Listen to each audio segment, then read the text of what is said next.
Mga idol, ano po ba ang benepisyo pag tinanggal mo ang inyong panty sa gabi? Ano nga ba ang mangyayari mga idol?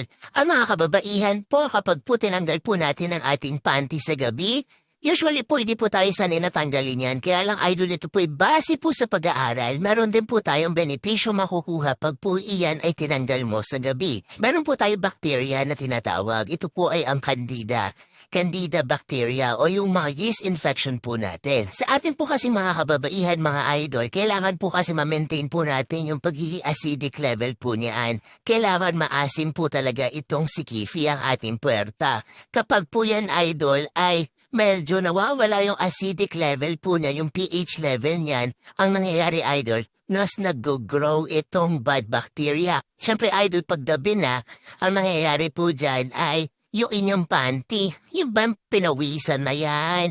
Ang tagal-tagal nyo na mong suot magdamag maghapon.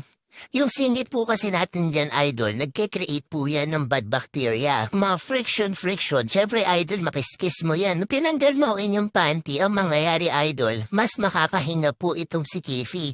Mas ito po ay mas giginhawa. Yung circulation po ng dugo, maari po yung yeast infection ay maari po nating ma-prevent kapag po yung panty tinatanggal natin sa gabi dahil pag po kayo natutulog sa gabi, hapit na hapit po yan.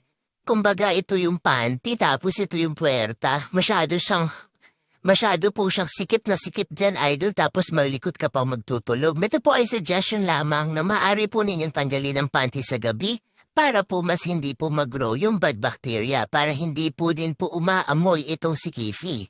Naiiwasan din po natin yung skin irritation, hindi po siya makate dahil wala ka nga pong suot na panty.